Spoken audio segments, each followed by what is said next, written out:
So we covered the colors, the frame rate, difference between that and the shutter. Again, just kind of the tip of the iceberg, and kind of get you guys hopefully to start understanding the differences and mainly just how it affects your shots. And then from there, then just like a photographer, it's up to you to decide what variables you're going to use. How fast is my shutter speed going to be for this image? How fast is my frame rate going to be for this whole clip? You know, shutter and frames per second are things that, again, you don't change often. You basically are shooting in those specific numbers the entire day. Again, it varies on what you're shooting. You might be doing something creative for this shot and for this sequence, that's fine. But at least the idea is to kind of understand what it does to your video clip. So the next thing on the item is resolution and compression. So when you go through your menu, and if some of you have been trying to follow me along, is make sure that in the back of the camera that you're in movie mode, or if you have a little switch right by the viewfinder that has kind of like a little video icon and the little camera icon, switch over to the video icon. Now that depends on which body you have. Now I kind of don't recommend you guys following me along only because I do want your eyes on the screen and hopefully listening to what I'm trying to show off here. So when you're going into the menu, and it might look a little bit different from yours depending on how old your camera is, but the look of it will basically be the same in the sense of what the numbering system. The first number on the left, that is your resolution. You have in your cameras, in all of them at least, 3 different resolutions capability of video: 1920, 1280, and 640. Now exactly what is this? Let's start from the bottom. 640, that is standard definition. So if you don't want to shoot HD, you still have an old tube television at home and you want to take the full advantage of the 4x3 TV, then you can shoot standard def all day and all night. No issues there. It still exists out there in the market. To step up though, 1280, that's the first generation of HD video. It's also called 720p. So sometimes you'll go to the store, you know, Target, Walmart, wherever, and you'll see a very affordable 50-inch monitor for like $500. Like, wow, that's a great deal. But in the fine print, it says 720p HD. It is a lower version of HD. There's 2 of them in the market, 720 and 1080. 1080 is the highest resolution until recently that you could buy and get. Thank you. 1080 is your 1920. That's your 1080p. So the highest video quality, the question is, I want the best quality video I can shoot in my camera. It is going to be right here, the 1920 option. That's a full 1080p that the camera can shoot for the nice super 1080 screen that you have at home. Now, what's the number next to it mean? That's your frames per second. So this way, again, you decide, you know what? I want it to look like a video, or, you know, newscast. I don't want to go any cinematic look. So I'm going to pick 30 frames a second. Or I'm going to pick 60 frames a second at the 720 resolution. Now here's the difference here.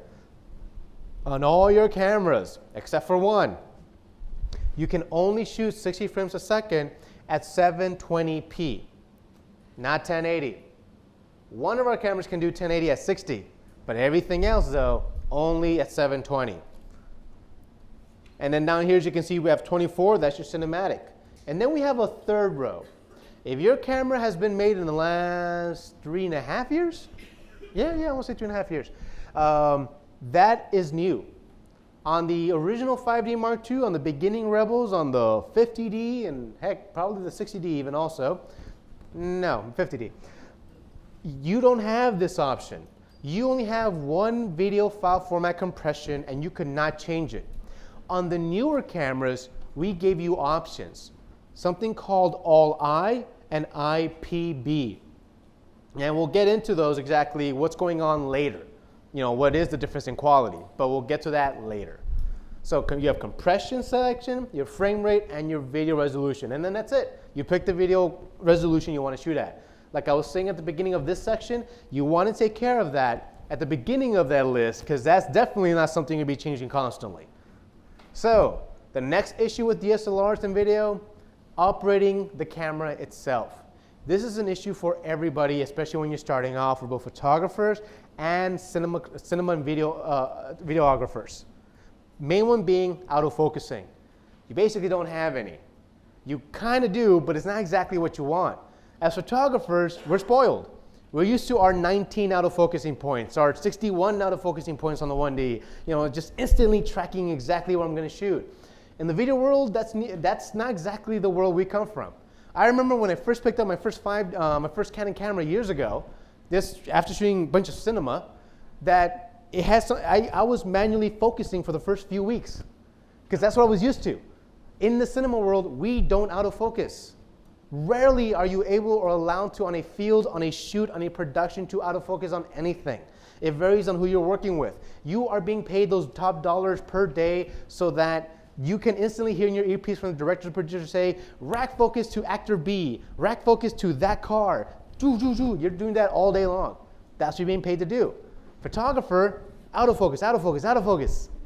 So video now is kind of like, why am I manually focusing now? So first up, I'm going to show you that you can autofocus with your DSLRs, but it looks weird. And the way you do it is you use the AF on button in the back of your camera.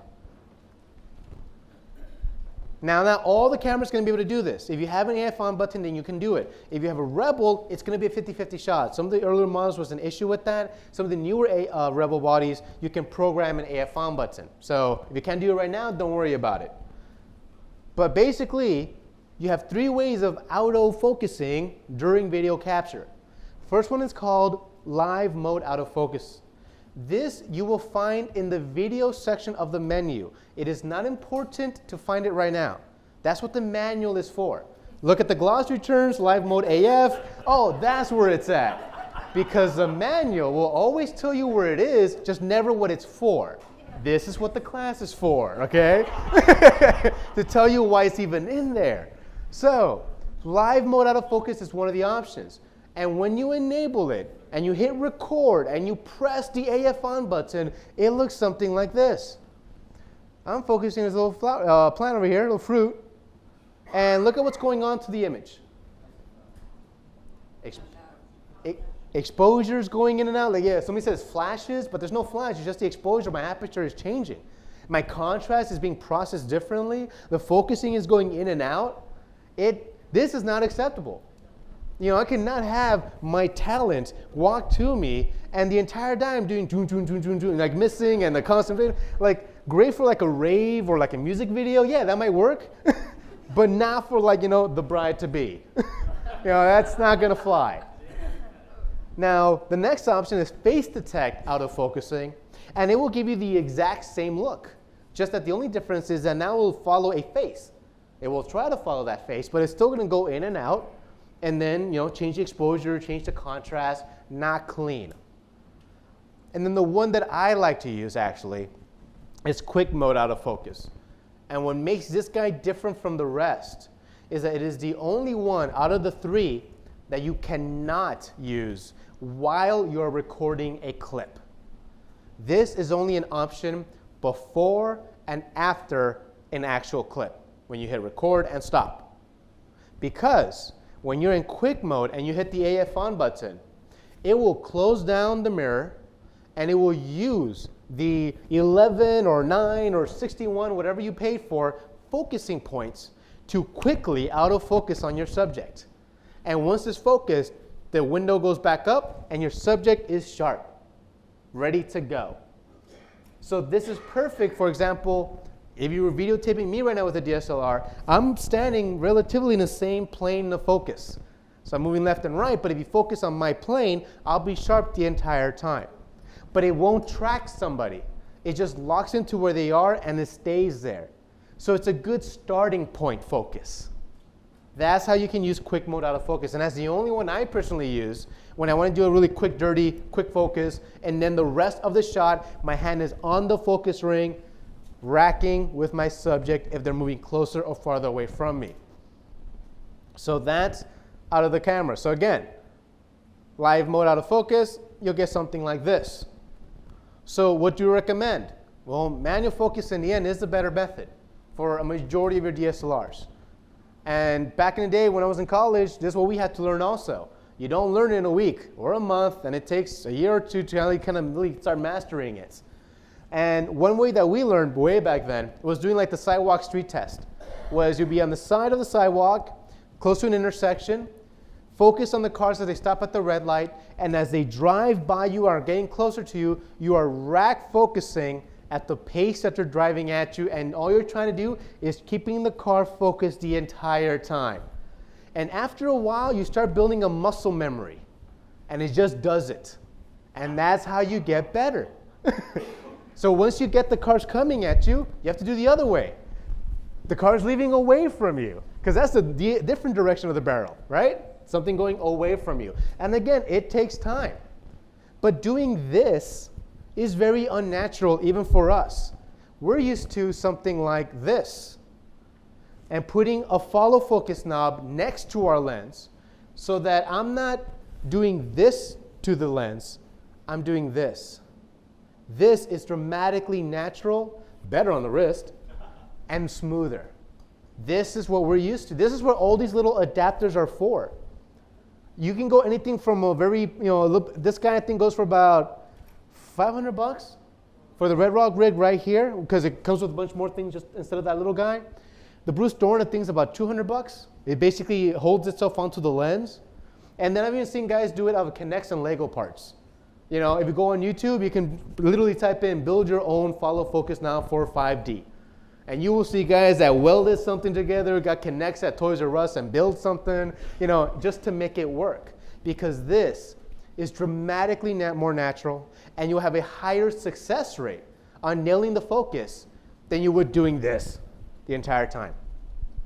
So, another tool, loops on the actual viewfinder. That screen is small.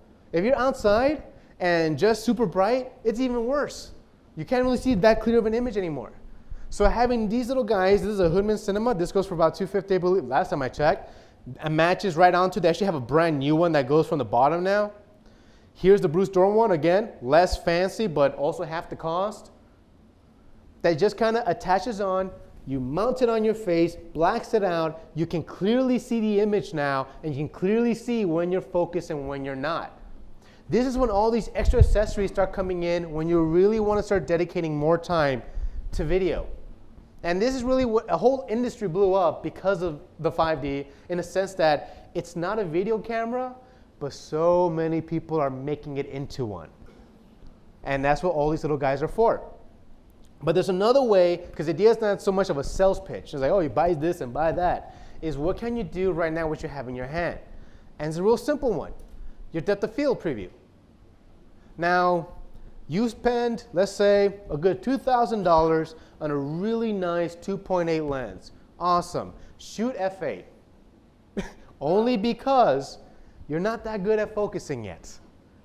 So what do? You increase your depth of field. So have a depth of field calculator with you. You can go online and do it for free, or use any of the iPhone, Android apps. And really what you're doing is, because you're shooting at a 2.8 on a 70 millimeter on a 7D, your subject is about 10 feet away from you, your focal area is less than a foot, this much. So if I'm focusing like that, right, the camera's over there, here's my plane of focus. If my person starts walking, I already miss them if I'm not super quick to track them, right? So again, what do?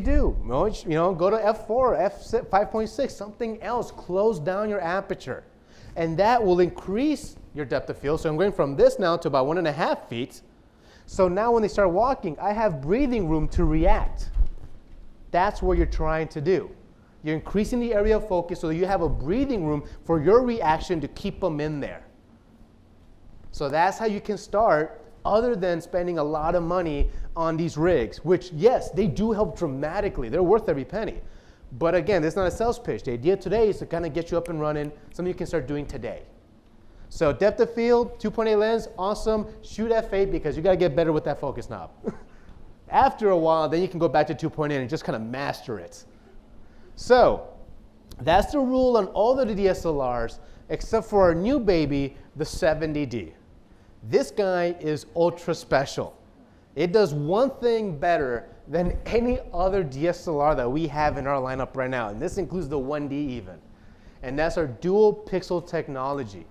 What this is, its sole purpose in life, what they modified on that sensor, is to do instant autofocusing like a camcorder. So that you can just let go of the lens and the camera will do the work for you. And it does a really, really good job.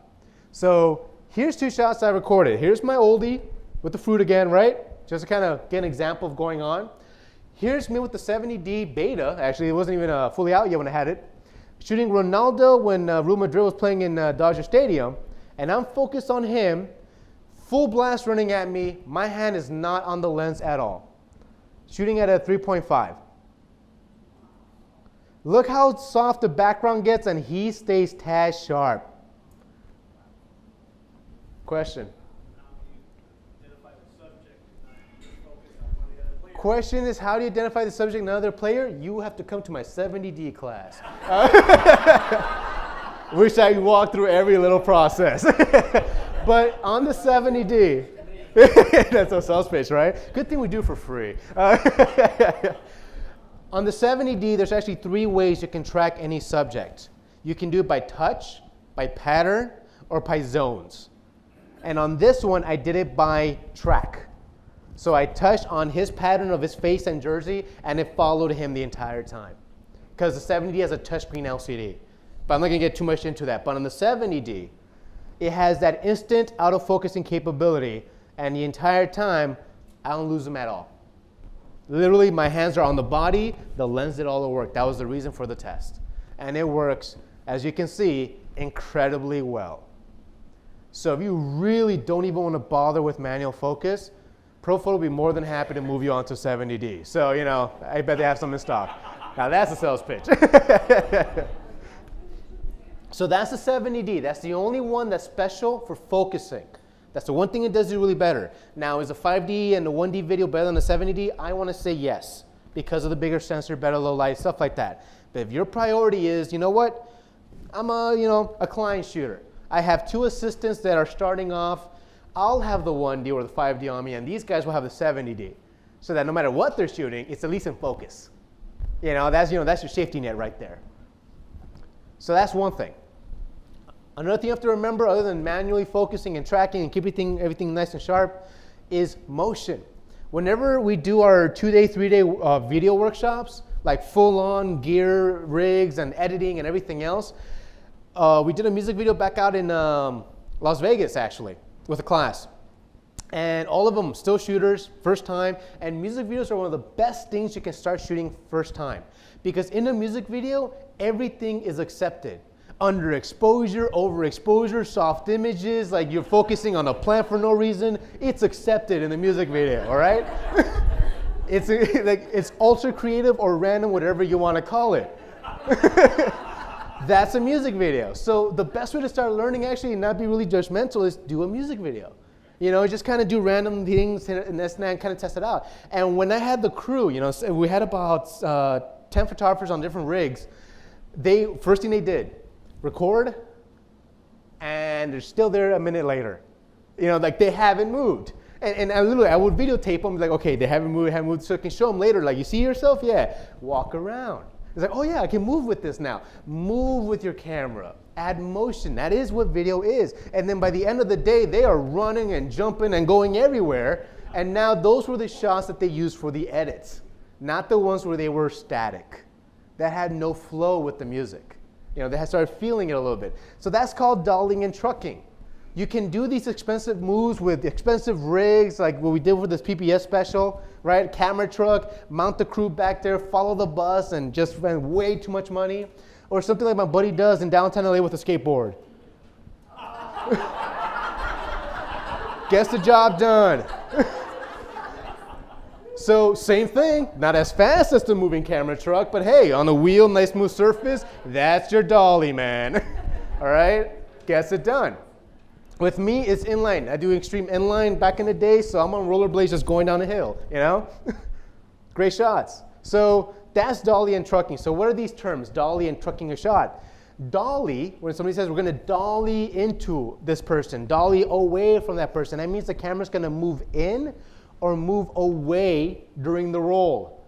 These are just kind of camera filmmaking terms, where you're going to actually, it's going to be a quick little dirty one, you're going to run backwards with the subject and track them the entire time. These shots tend to be a lot more challenging because as you are getting closer and away from your subject, what's happening? Your focus plane. That's changing. That's when you're doing the tracking the entire time. This is why on a movie set, even on the big boy sets, they do 20 takes of the same shot because they messed up somehow. The one that I can't believe they let it air, even to this day, was who here did not see the new Star Trek, the last one? You know, the Into Darkness, right? Everyone kind of saw that one? Usually, most people did. The introduction of, what's his name?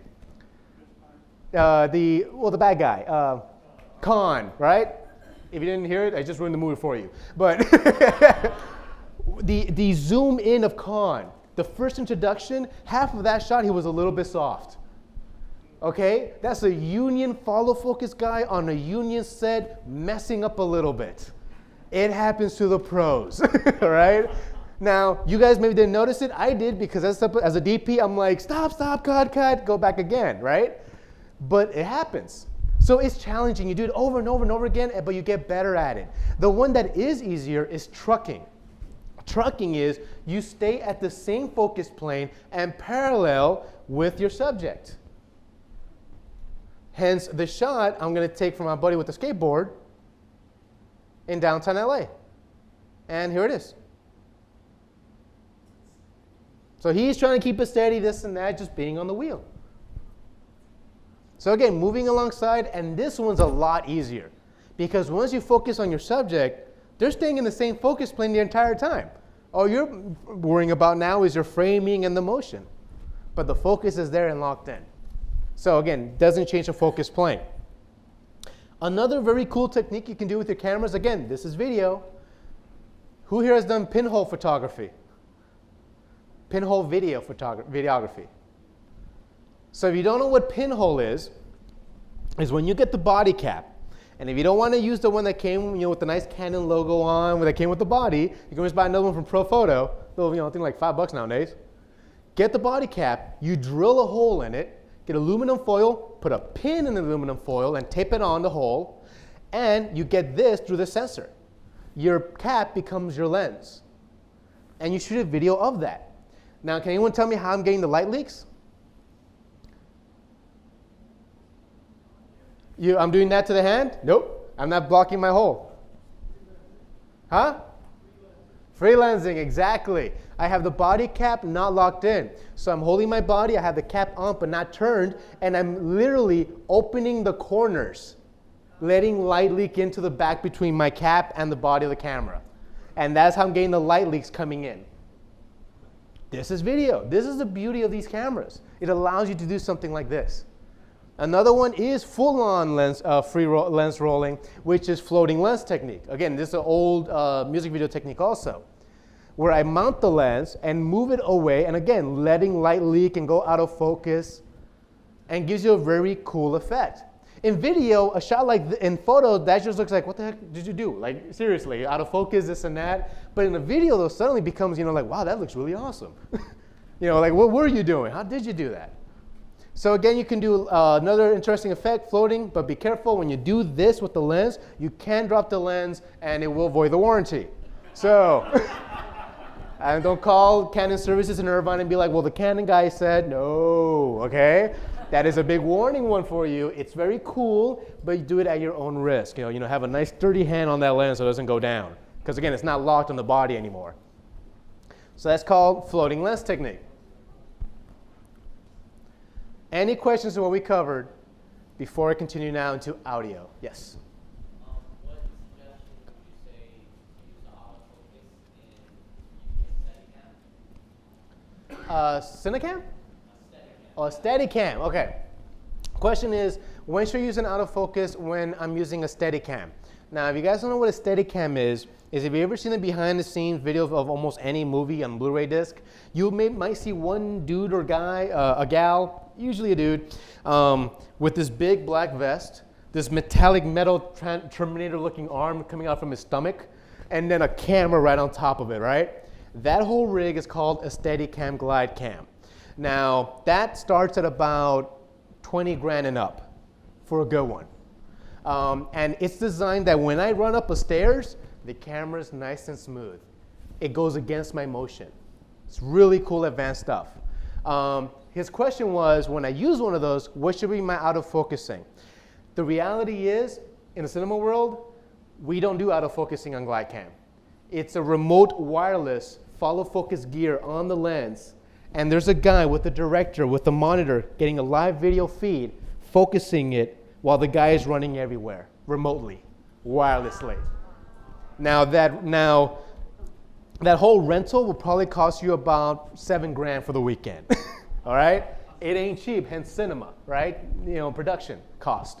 Now with the 70D, technically, it'd be better. If, you know, again, budget-friendly indie filmmaking with the 70D, what I can do is, if I'm the actor and the camera guy's supposed to run me jumping over buckets or whatever, you know, it's an action sequence, I can tell the 70D, track his shirt, track his hair, and then walk away, and the GlideCam guy just kind of follows, and the focusing will track the actor's pattern. So the 70D does let you have the workaround. But on a major production, so even an indie production set, that's a no-show. You always want to do manual. That's just a professional set rule. We don't trust auto at all. Question? Can you explain when you use an ND filter when shooting outside in really red daylight? Question is when you might want to use an ND filter. Like, the question is, when will I want to use an ND filter? Now, with my photography background, the times I use ND filters is when I go to like Yosemite or to a national park with waterfalls, you know, Oregon. There's a lot of them out there. When you want to do the milky waterfall shot, right? The milky blow look. How do you do it? Well, you shoot at 1/5 of a second, 1 second if you can, with the ND9, you know, 9 stops down, so you can overexpose your shot. In the video world, use an ND to keep your wide aperture. So let's say I want to keep an f4 or a 2.8 the entire shot, and I'm shooting outdoors. I want to shoot 2.8 because I want to have that soft bokeh, the blurred background. That's why I want to do it. So, okay, 2.8, that's my rule. It's way too overexposed. Bring in the ND glass. That's when we bring it in. Oh, it varies. ND3, 6, 9. Actually, on the set, we have a whole set. So you have a light meter. You kind of measure it. It's like, oh, I need to bring it down by 5 stops. Boom. So it varies on the scenario. There is no set rule. That's when we use it for the cinema world. And we also use gradual ND filters. Those are very popular also to darken the blue sky like you would with a photographer, because again, we don't have a raw image. We gotta help ourselves whenever we can. Darken down the blue sky, keep the foreground nice and bright. Yeah. Huh? Discrete? A variable ND, oh! Question is, a variable ND, the ones you spin and change over this locked in prime. Now, that's really based on the shooter. Some people will tell you that you will see the difference in video with the variables. Because there's one thing that video guys really, really hate. It's called infrared spillage. And you guys might never notice as a photographer, and you can do this test at home if you have a guy that has a lot of ND glass. If you put a lot of NDs back on each other, right? ND glass, ND glass, ND glass. What happens is that the ND glass will limit the light, the exposure, right? That's its job. But one wave of light it doesn't kill, and that's the infrared. So what happens is, while you're diminishing every other color in the rainbow, infrared is being hit in the sensor, which means your black shadows will have a slight tint of red. And you might not notice it. And then, but for video guys, it's a big deal because this thing is going to be projected on a 150-foot screen, whatever, at AMC. That I want my blacks black. I don't want no red. So those variables and multiple NDs are a big no-no. It's just, for those guys that are really nitpicky. Now, a lot of guys will tell you, oh, I don't see any difference, no big deal. So it depends on you really personally. Either one will make you happy really. Just how picky are you? All right, so we'll go from there and go on into audio. With the audio section, we're gonna go real basic, because audio in itself is an art. Because while I'm a cinematographer and I love visions, I love lighting, I'll be the first guy to admit that audio is more important than any visual cues. Because you can watch a movie that looks terrible, but you cannot watch a movie that sounds terrible. It annoys you. It's too loud, it has cracks and peaks. Just stop. I don't want to hear it anymore. You will literally watch a whole movie underexposed, but you will not listen to an audio just going everywhere at a clip. So audio is incredibly important.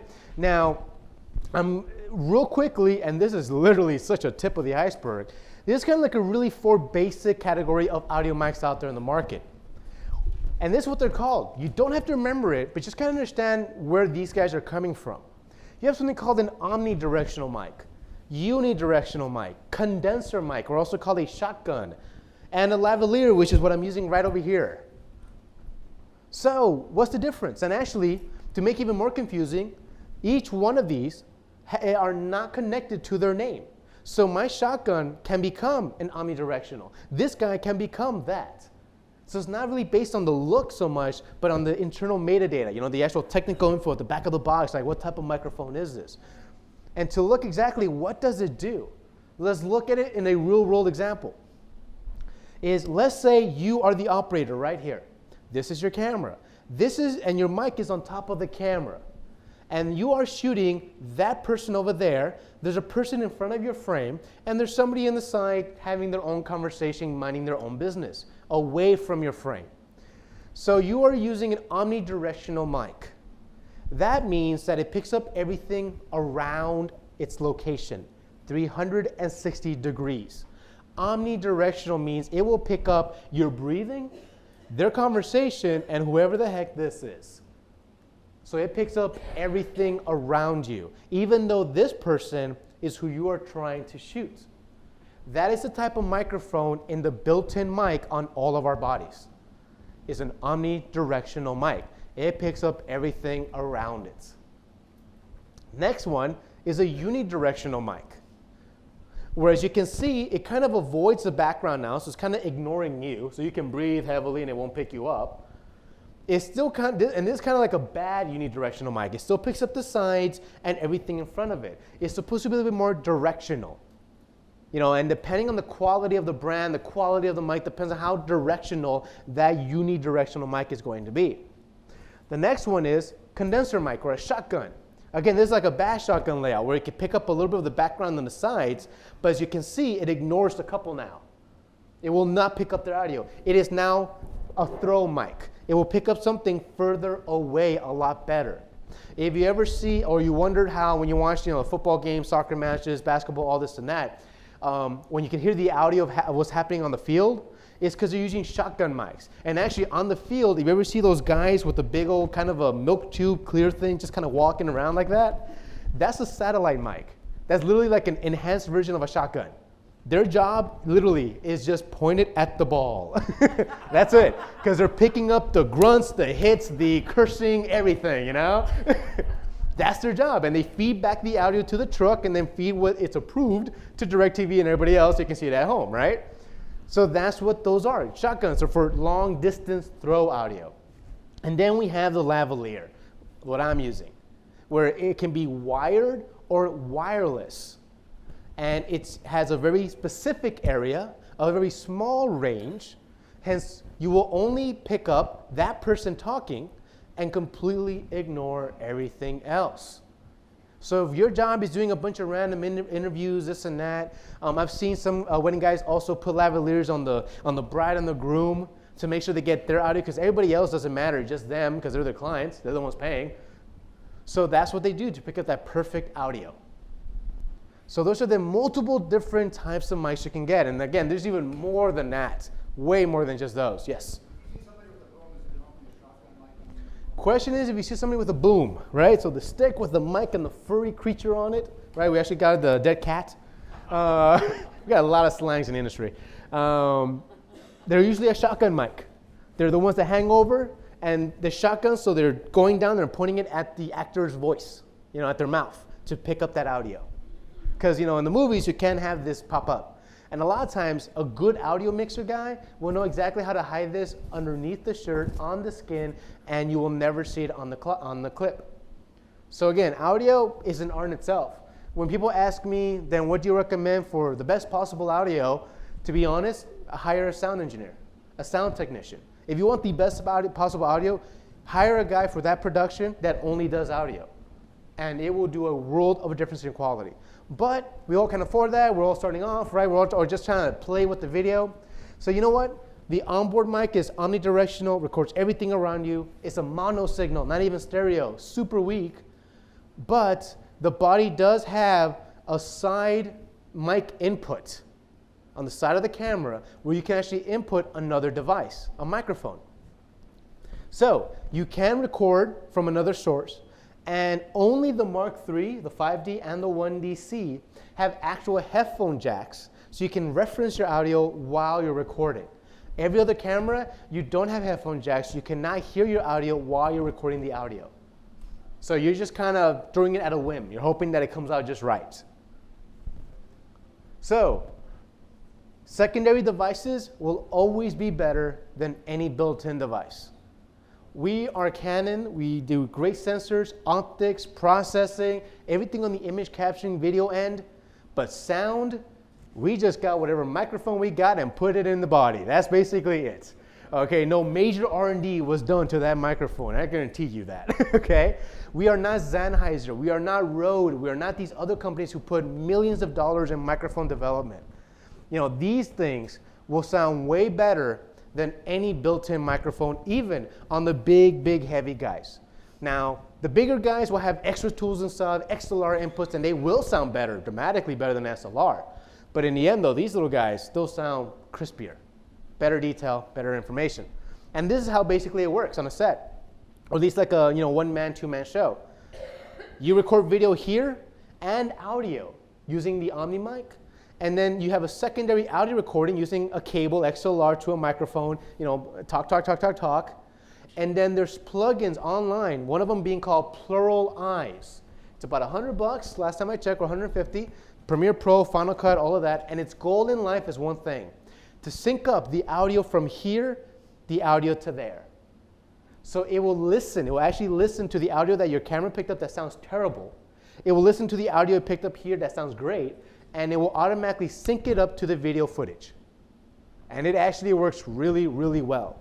And for the industry to sell anything for $100, it's incredible already. So Pluralize, that's a third-party plugin if you really want to go a little bit more into the audio. Now, for the guys and gals that are doing, on-camera audio or a little shotgun on top, and that's all they can do, the 5D Mark III and the 1DC have a new tool called Touch-Sensitive Control Dial.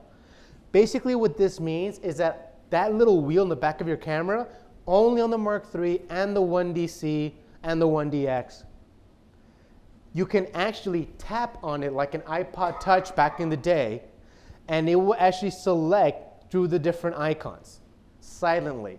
And it only works while you're recording. And to make it work, you actually have to go into the menu and enable something called Silent Control. So you ever gone through the menu, you have a 5D Mark III, and kind of like, what the heck is that for? That's what it is. It's so that when you're shooting, you can actually change your ISO, change your auto levels, change your shutter speed, aperture on the fly silently by touching and tapping on the wheel. No clicking and turning. So it's silent. So that's only on those three bodies. Everything else, you really don't have the option. So again, as you can see, I can tap something blue, tap, tap, tap, tap left and right, and change my settings on the fly. Any questions on that? See, audio scares you, huh? So that was audio in a very small nutshell. Okay, different type of mics, different reasons for each mic, and in the end, going off-shoe is sometimes can be the best option. Now, video file itself, which is going to lead me also into the aliasing earlier that you asked. So, what does the camera give me? Every single camera, down to the original 5D Mark II, will give you one type of video file format. It is called H.264. Do you need to remember that? Not really. All you need to know is think of it like JPEG. In the photo world, what do we have? TIFF, JPEG, GIF, RAW, CR2s, Nikon's RAW, which is NEF, or yeah, thank you. What else am I forgetting here? Yeah, there's huge list of different file formats for photos, right? The video world is as bad, if not worse, than the photo industry. Almost every time there's a new camera, there's a brand new video file format. You know, it's just different compression. It's just a different file. You don't have to remember that. All you have to know is that it is a QuickTime file, which means any PC and Macintosh can play the clip. That's it is. Done deal. Now, why H.264? Because video takes up a lot of data. And with that data means that we have to compress it, cook it, and throw away what you think you won't notice, but still retain as much quality as we can within that compression. So, on all these cameras up here, I can shoot up to 30 minutes of standard definition or up to 30 minutes of HD before the camera stops recording. So I can hit record, walk away, and come back, and at 29:59, it stops recording automatically. If I want to keep shooting more video, I have to hit the record button again. And then the question is, why can't I shoot for an hour then? You know, I got a 64, 128 gigabyte CF card. I want to shoot till, you know, the whole thing is full nonstop. Well, you can't because of international rules. This is still a DSLR. It's not a video camera. A DSLR that shoots really, really high-end video actually.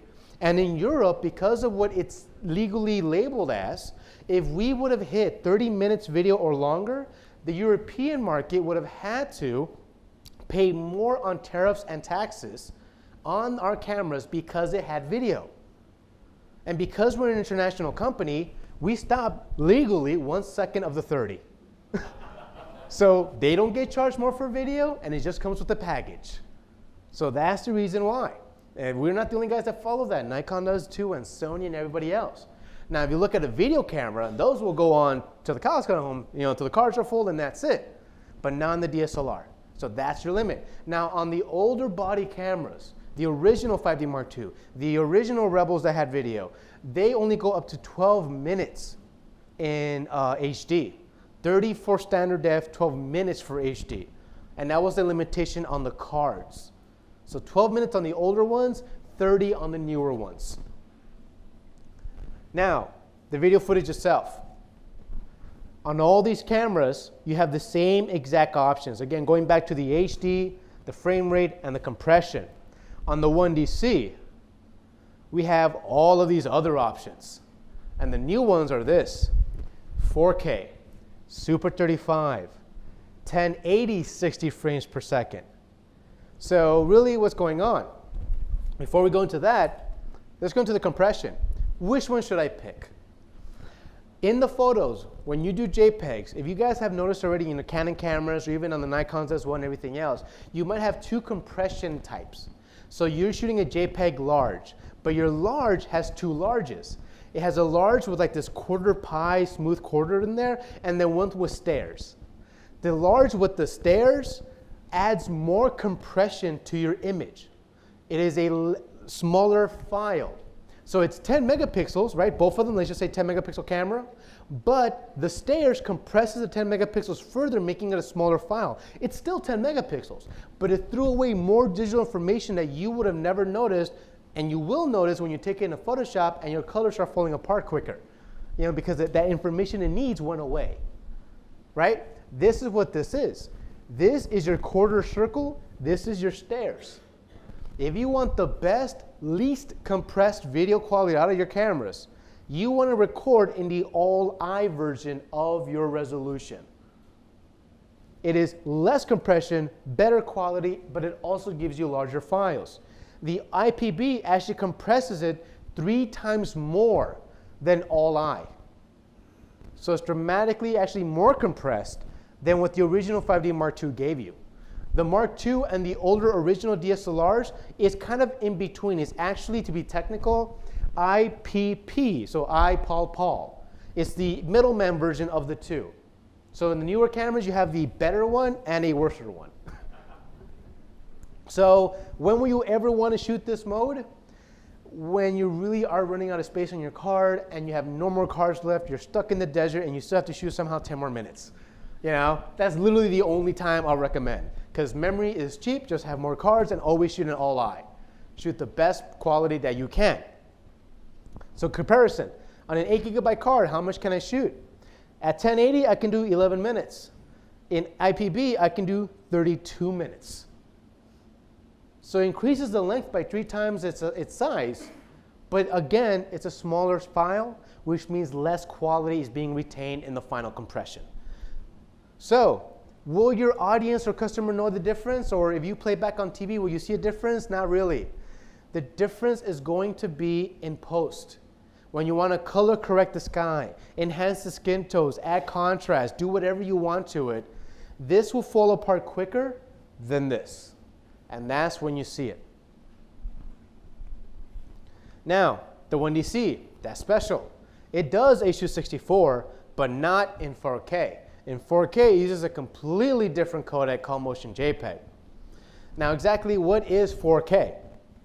And this will hopefully, in the end, will give you guys a better decision on TV purchase power down the road, because you can start buying these suckers now. And actually, one of them was $1,000 now, so it's not the best, but hey, $1,000. So what's 4K? When you go to Best Buy, Costco, Walmart, this is the way they like to advertise it. This, right?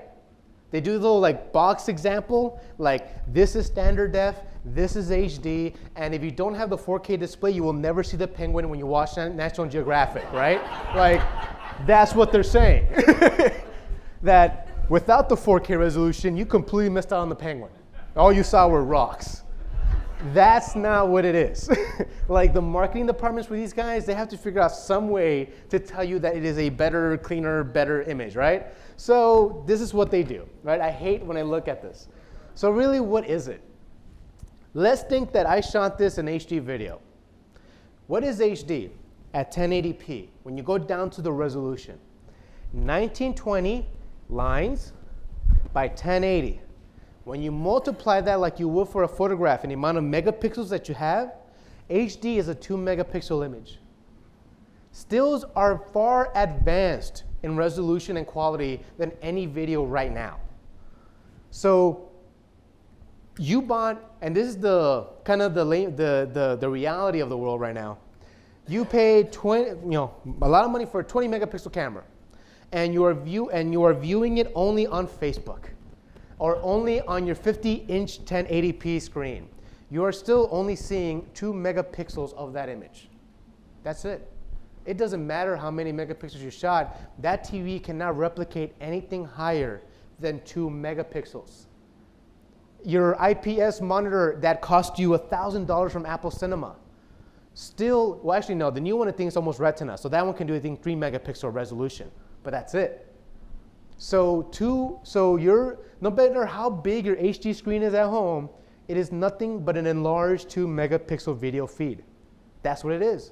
That's why what Samsung and Sony and all those guys do is that they put money into their processors to up-res that image to look great on a 50-incher. But the reality is HD was not really designed to spread anything bigger than 40, 45 inches, to be native almost. To do that, you need to go higher resolution, and that's what 4K is. I shot this now in 4K. That is 4096 by 2150 lines of resolution. I multiply that, now I have an 8 megapixel image. Almost 9 actually. This is how you can explain to somebody what is 4K. Is what happens when I take a picture with my iPhone, 2 megapixels, and I take that image, make a 4:6 print. Looks fine, right? Nothing, no big deal. Oh, that's a pretty little shot of the kid. I take that same iPhone picture and make a full gallery wrap, 50 inches by 30. It starts getting softer, right? We know this as a photographer. The lower the megapixels and the higher the blow-up print, the softer it's gonna be. It's not gonna be as sharp anymore. Same idea with video. The smaller resolution, the bigger you blow it up, the softer and lower detail you're gonna get. So 4K, you really start noticing it at the 50 inches and higher. So if you got a 4K screen that's about this small, you're not gonna see the full benefit of it really, because our eyes just can't tell the difference. But if you get a 4K 60-incher and next to it is an HD 60-incher, it'll be just like a print. The 4K will look pristine and clear and sharp, while the HD is like, wow, I've been watching that this whole time? So you make that call if that's a big deal to you. Now the cinema industry, us, we're doing 4K. We've been shooting 4K for a few years already. That's nothing too new. It's only recently that the customers can now buy it. can now actually go buy 4K displays. They're expensive still, but they're getting cheaper and cheaper. And Netflix is going to start streaming 4K shows and episodics as well. So they're going to start really kind of pushing the way for the next wave of upgrades. Now, how much data am I really eating up? Remember how much 11 minutes on an 8 GB card for 1080? I only get 2 minutes in 4K. That is how much data 4K eats up. It is dramatically higher data stream coming into that card. So on a 64 GB card, I only get 16 minutes. And these guys are cheap, right? So for the production world, our biggest Achilles heel right now, or biggest challenge, is actually data space. You have these major production companies, commercial shooting at 4K, and they have terabytes of hard drives of all the footage. And that's where the money's going right now, is on all those hard drives. Shooting at that resolution. Getting ready for when everybody at home is going to have 4K 10 years from now or whenever it fully converts. So that's 4K, just higher res. But in our cameras, you have H.264. Only the 1DC gives you 4K video out of the card. So again, $12,000 for the 4K. It's a niche of a market. Not everybody wants to do it. It's process file, so it is small but still great quality. It can be played on any computer, but when the 5D came out, I had a lot of complaints coming into my business line, which is basically, I'm playing my video clips, but it skips a lot. You know, I'm playing it on my computer, but it skips. It doesn't play smoothly. The audio isn't syncing. Like, I think my camera's broken. It's like, nope, it's not broken. What is happening is that your processor in your computer is so old that it can't handle it. Again, HD is a processing hog. 4K is even worse. You know, so again, if it skips a lot on the computer, time to upgrade the computer. Easy as that. And for the Mac users, if I have any heavily Mac guys, Apple ProRes is recommended for the Mac only because that is their codec, that is their native little processing, that's their happy juice. So if you're heavily on the Mac system, converting our file format to Apple ProRes will make your workflow a little bit easier. Any questions on this? Okay, scared you guys enough, awesome. So that runs in a nutshell on the DSLRs. There's only one little slide I want to show off on the cinema models, because out of every single one of my photographer turned videographer or hybrid shooter, I only had to give them my C100 for one weekend, and the next thing they did was, I'm not buying a Mark III, I'm buying a C100. Only if they're big on video. And why is that? And actually, well, this guy, this is a C100. This goes for about $5,000 right now. This guy over here will go for about, we just dropped in price. 12 or 13,000, last time I checked. For this guy, right? It's like, oh wow, that's a pretty price tag, right? This guy has things called like SDIs. I'm gonna actually show it to you real quick. That as a photographer, you really will never ever need. You are paying $13,000 for these inputs. They're called SDIs. They're professional lockable BNC cable. They can go for hundreds of feet video throw. This is where we connect to the video broadcasting truck to broadcast out to the satellite to send it to your home. This is what syncs up multiple video cameras together and gives you full bitrate stream, etc. A lot of technical mumbo jumbo that if you never work with the studio, you never need. So hence this is overkill for a lot of the photographer, videographer, hybrid guys. Hence why we have this guy for $5,000. This guy doesn't have all that because you don't need it. And it's actually a little bit smaller than this. But the difference is the ergonomics. This and that has a viewfinder, has an LCD that will open and close, has a handle that you can actually shoot the entire time and have a higher success rate. So all of these little features that people buy, the focus knob, the shoulder rig, the secondary monitor, the cage, to make a 5D look like that, will come out costing the same price as just buying this. And that's what a lot of my clients do, is every time I got one of my high-end clients give me a call saying, I'm gonna get the Mark III because I got a wedding event, I got a concert, I'm gonna shoot this and that. It's like, okay, you know what, before you do that, take my C100 for the weekend. And comes back and is like, yep, I put in my order already. I got two C100s, I'm getting exactly that. Because it gives you the look of the 5D. It gives you it has a big Super 35 sensor, it's a nice large sensor. And the video quality off of this guy and any of the cinema bodies is going to be better than any of the DSLRs. So the question was over there with aliasing. What is that? Aliasing, I'm probably pronouncing it wrong right now, is when you actually, if you guys can actually tell, especially on the screen here, you see the kind of jagged lines? Well, this kind of really low resolution with the projector and this and that. But aliasing is kind of like that. You get these jagged edges, not smooth. You also get mosaic effects, like a little kind of like animation of color happening on really fine detail. Like you see like an interview and somebody's wearing a suit, you get these little purple lines moving. That's a mosaic. All of that is a natural effect of getting video out of a hybrid CMOS sensor.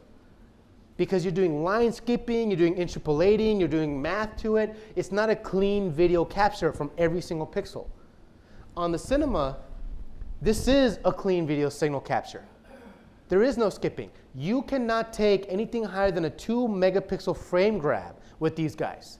It is not designed for stills. It is fully designed for video. And really on the DSLRs, that's just the nature of the beast. Because it's a line skipping process. That's how they work. Yes?